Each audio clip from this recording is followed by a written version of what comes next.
People like Melanie's sister playing into it too, saying, I'll be your wingman, DM me and I'll send you her phone number, future brother-in-law. Like, it's really ridiculous. And I think the last thing that Melanie needs when she gets off of this show is another liar.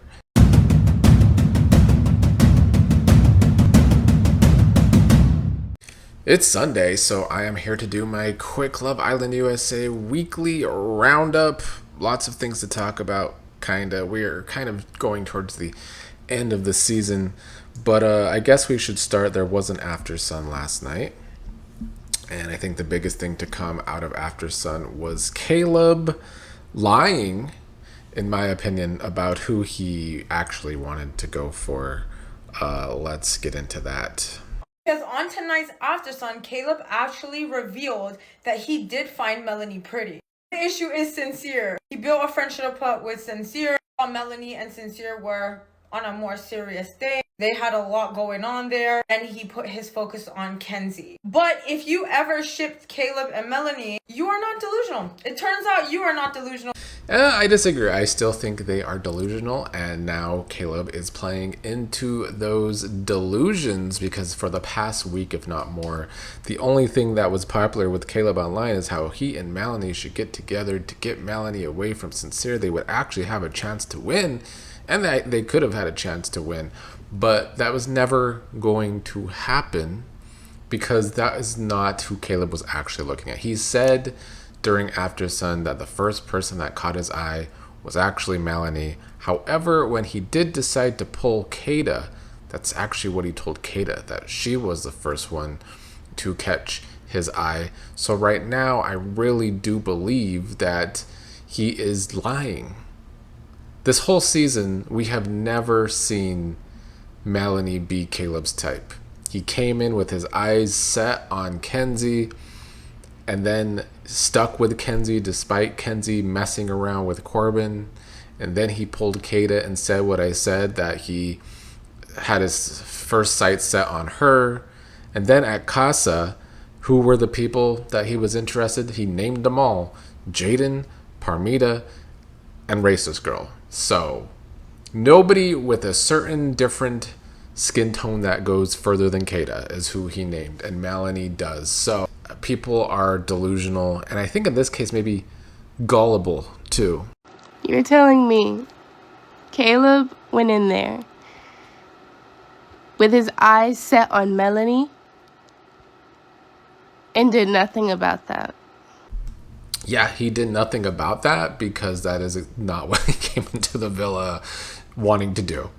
That is what happened. He is just playing to the audience, and too many people are gullible. And then we have people like Melanie's sister playing into it too. She's been vocal lately, obviously not enjoying the Melanie and Sincere connection, which she shouldn't. But now she's playing into this Caleb thing, saying, I'll be your wingman, DM me and I'll send you her phone number, future brother-in-law. Like, it's really ridiculous. And I think the last thing that Melanie needs when she gets off of this show is another liar. And right now, Caleb is being a liar. I don't believe it whatsoever, and there's no proof on the show of that. Plus, from his own words, he told Kayda that she's the one that first caught his eye. So he lied at some point then. Anyway, let's move on from Caleb into some other opinions out there on this season. Let's get into some building Trinity and Bryce hate to try and get them to lose this season. And Bryce and Trinity, you're not fooling me. I don't believe it. I'm sorry. I don't believe it. And it's not because they're an interracial couple. I promise you it's not. We'll see if that's true. I don't know if I completely believe that's not the reason.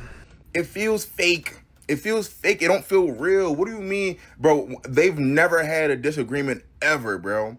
I think people are forgetting the first week when these two were, just trying to be friends. The first week of the show, Trinity and Bryce did try to friend zone each other. They've had some smaller disagreements, but just because they haven't had a big disagreement means that they're faking it. Like, how could you be so good at doing that? I just don't believe that these two are actors. the whole acting thing out there for Trinity and Bryce, for anyone that saw them actually trying to act in the past, would see that they are terrible actors. So the whole acting thing does not, I don't buy that conspiracy theory at all.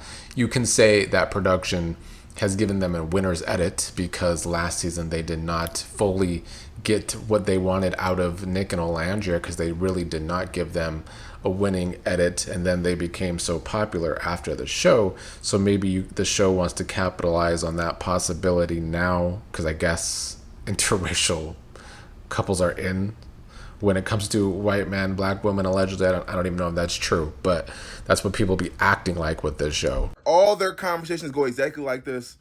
You know, Bryce, I'm actually having a really great time. Yeah, babe. Yeah, babe. No, me too. I'm so happy I'm here with you. Yeah. I mean, that's not how all their conversations go, but just because their conversations are more positive and never really going to the negative, I just feel like that's both of their personalities within relationships. I've talked about Trinity being a Libra. You know, Libras always want to get along with the person in their relationship.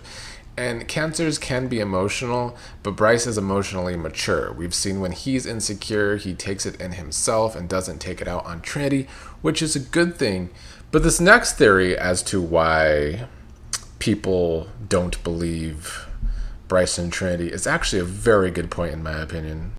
What if I told you that some of you are more accepting of Carl and Aniya versus Bryce and Trinity because Aniya has been sufficiently humiliated on TV for your entertainment, and Carl isn't all the way white, but Trinity has been loved without problems for so long by a white man, and you can't accept that.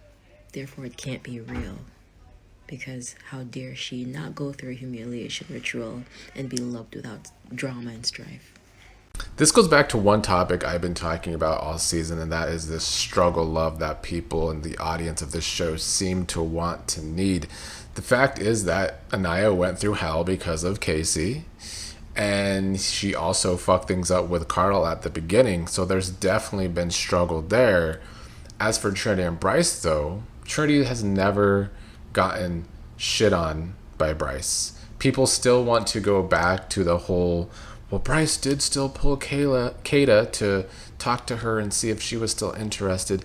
People bring that up as a point against Trinity and Bryce too, to say that, well, Bryce really not into Trinity. That's people's bias as well. And frankly, they kind of sound like KC. You know, Casey's been talking about that night one door since forever. Trinity and Bryce haters want to go back to Bryce pulling Kayda.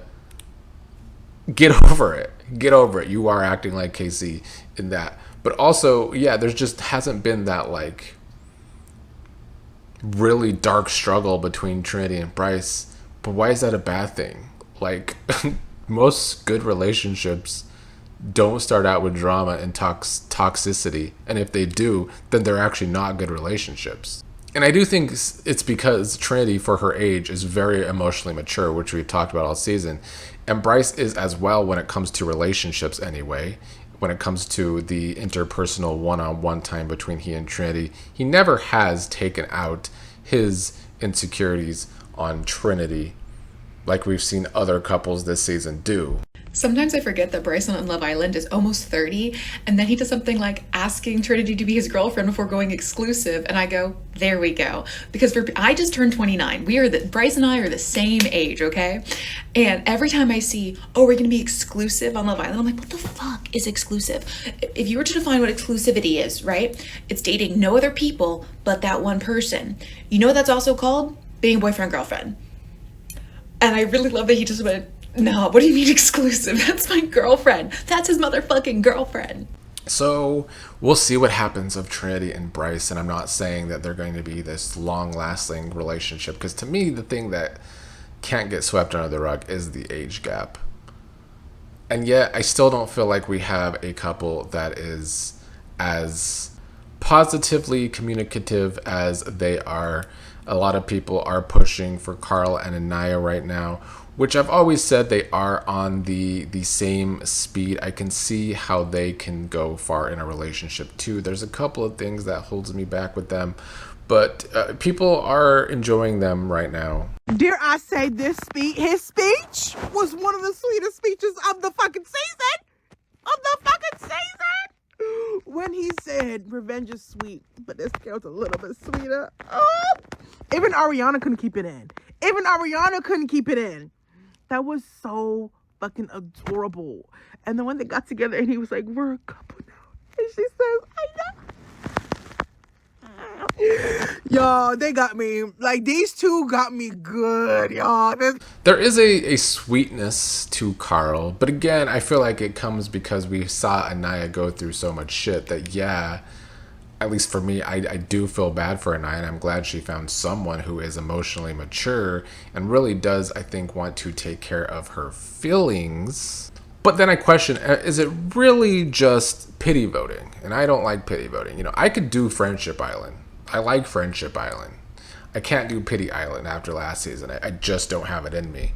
Does anyone else just love the way Carl hugs Aniya? He hugs her like this. It is the sweetest. So Carl's apparent sweetness is definitely winning people over. That's another thing with that coupling, though. I feel like the fandom for Carl and Aniya is acting like Carl is the prize when we don't know him. And I don't trust the guys on this goddamn show. But let's get into what I feel like my rankings are with just a week left in this season. Ranking on compatibility like they asked us to do on the app. Here is my last to first place. In 7th place, it's Sincere and Melanie.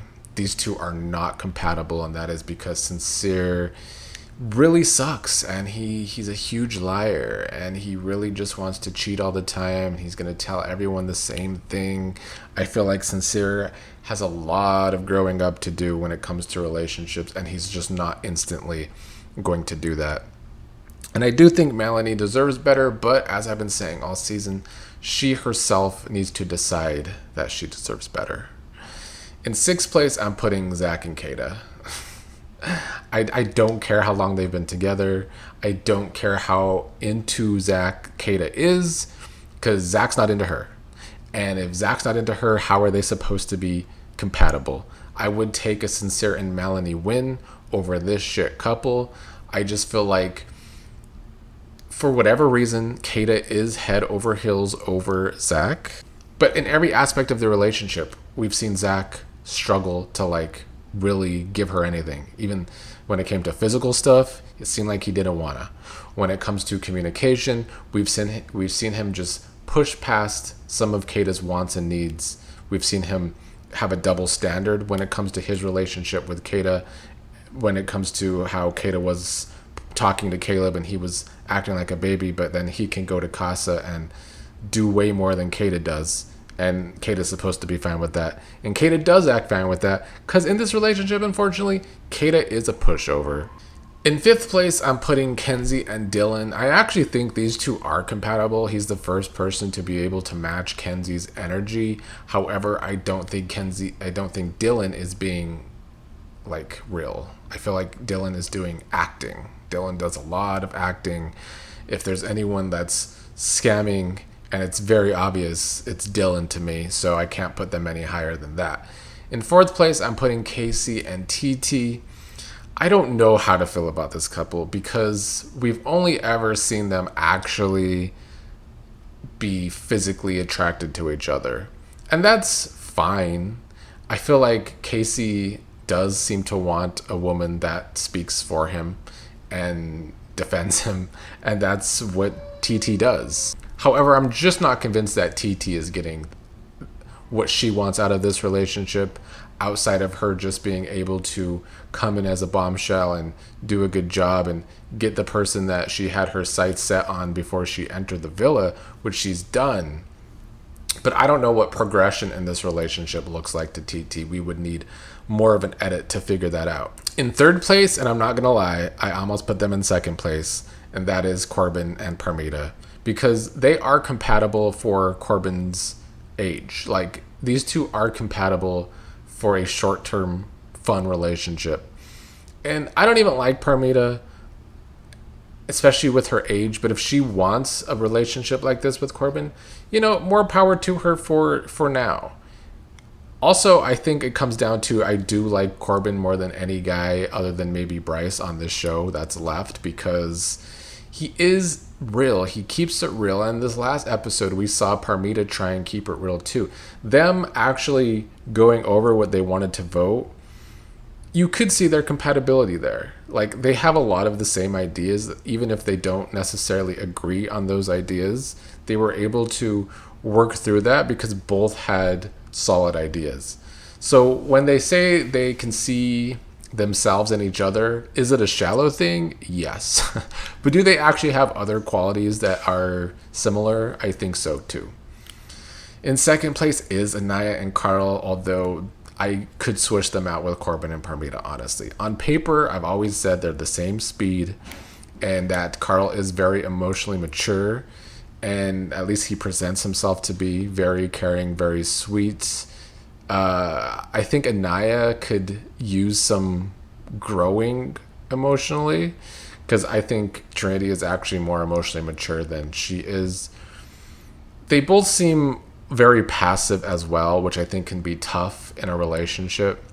So they are another couple I need to see more of. Like, on paper, they seem like they can work long term to me. And they have a growing fan base. I don't know if that fan base is growing for all the right reasons, but I do like them. I would be okay if they win. I'm not going to vote for them, but I would be okay if they win. And I say this as someone who's probably defended Aniya more on YouTube than anyone else, because I do like Aniya, and I feel like she hasn't gotten a fair shake from the audience. But also, it doesn't mean I want to give her a pity win like Amaya. And in first place, I am still putting Trinity and Bryce. We have seen them have a friendship all season long. They have grown further from that friendship. They've done French fries and all. I think that the age gap is definitely the thing that they're going to have to work through. But for now, we have not seen them be incompatible. And just because they always get along and haven't had major problems, that's supposed to be a bad thing? Like, fucking be serious. That's how most relationships should start, in a good way. They call it a honeymoon phase for a reason, because you're supposed to be happy at the start of a relationship. Let's look at some Corbin and Parmida opinions real quick. Unpopular opinion, I ain't gonna lie, I'm messing with Parmida and Corbin. They done shot up. Parmida and Corbin, y'all don't have to like them, but Parmida and Corbin are some straight shooters. And Parmida and Corbin are the most realist and honest people in that villa. What shocked me was that Corbin basically got up there and said, hey, listen, after movie night, I'm shocked because this person is not trustworthy, because they was lying. After Corbin found out in real time that Sincere was lying to all of them. And he said, I don't trust that. I can't trust this person because, you know, Corbin don't do all that lying. This is what I said yesterday. They are the most honest couple, or at least they were in the voting, and I respect that. And I have always respected the fact that Corbin keeps it real about himself. Has he said some shitty things this season, especially when he and Casey act like they're on some Manosphere podcast together? Yes, of course. But in relationships, you know what you get with Corbin, and that's why Kenzie was so into Corbin when she was with him. It was the sexual attraction. Welcome to the big leagues. He might have his moments, but he sure as fuck know how to treat a woman, and that's why women be so fucking stuck on him. If you think she don't miss Corbin... I actually do think Kenzie being with Dylan makes her miss Corbin more. I think that she is very true to herself when she cuts someone off, and she would never want to go back to Corbin because of her own, you know, I guess morals when it comes to someone wronging her. But I do think deep down she does miss Corbin. He didn't give a fuck if she was exploring. She was getting her cootie cat scratched. She kept saying it. Everybody kept saying it. Caleb was her ideal type. There's a reason why Kenzie gave them a petty vote tonight, because Parmida and Corbin, yeah, they might be like sexual. So is she with Dylan. Kenzie is a very sexual person. One who literally excused kissing her friend's friend. A kiss is like a handshake to me, though. I was actually really hoping Zach and Kayda kicked her off. Yeah, the way Kenzie acts about how she says she's not lustful, but she's always been lustful this season. That is why her and Corbin are incompatible, though. I actually don't think it's Corbin's fault. I think it's always been Kenzie's fault. she is fraudulent when it comes to what she was actually looking for this season. Whereas Corbin has kept it real, and I think maybe he has found it more so with Parmida, even though I'm still very shaky on Parmida individually. Them together I do like, although I do think these are one of the two couples we're losing tonight. It will either be Corbin and Parmida or Kenzie and Dylan. I do hope it is the latter. Let's end how we usually end, talking about goddamn Melanie and Sincere. Absolutely nobody should be voting for Melanie and Sincere after tonight's episode. Like, serious. Absolutely nobody in this villa has Melanie's back. And as much as I've been, like, very, very hard on Melanie this whole time, because I really do not think that she should continue to put herself in harm's way and pick Sincere over and over and over again. At this point, it's become very clear that everyone else is heavily encouraging and pushing her to get back with Sincere and to accept Sincere's behavior, despite it being very, very toxic. At this point, it is okay in my eyes for Melanie to go home. I mean, I can't disagree with that. It is okay in my eyes, too, if Melanie goes home. I mean, has she been a big enough character? She part of the 4 core girls that can make the end. And would that be, like, a good story for her? I think the only good story for Melanie is to dump Sincere. Flat out. Sometime before the end of the season. Is it, dramatically effective in the final 4 dates? Like we saw Huda get dumped last season? Yeah, it can be. My thing with Melanie, though, is I agree with this next person who makes the most valid points when it comes to Melanie. And, everyone that seems to be pushing her to be okay with Sincere, you also sometimes can't reason with people like Melanie. You know why I don't have that much smoke for Sincere? I can only be as mad as Melanie is. I know so many women, unfortunately, who are with a Sincere and they will not leave him. And I'm the one getting the phone calls. I'm the one getting the tears. I'm the one getting, what do I do? What do I do? Leave him. And they won't. So when I look at Melanie, as heartbroken as I am for her, I see all the women I know in her. I don't really know what it's gonna take for Melanie to see that Sincere is not it. I have always felt like this too with Melanie. It's why I've had a hard time about her bad decision making. Is like, yeah, I can only feel as bad as Melanie feels with the whole Sincere situation. If she's always going to let down her walls with Sincere and go back to Sincere and only want Sincere, what more can we as a viewer do other than hope that one day she wakes up? Actually, one more thing I forgot about. It has nothing to do with this season, but this is the weekly roundup. Bergie came out talking shit about Nick and Nicolandria at the beginning of the week. You think it's transactional? I don't at all. I don't. I think it's transactional, and people hate me for it. Who? Who? Well, Well, Ryan, you might disagree with me, but I think it's Nicolandria. Nicolandria seems. Oh, guys, I don't want to be a part of this. I don't need people coming at me. I mean, I like the host so scared that Nicolandria fans are going to come after him, because they will.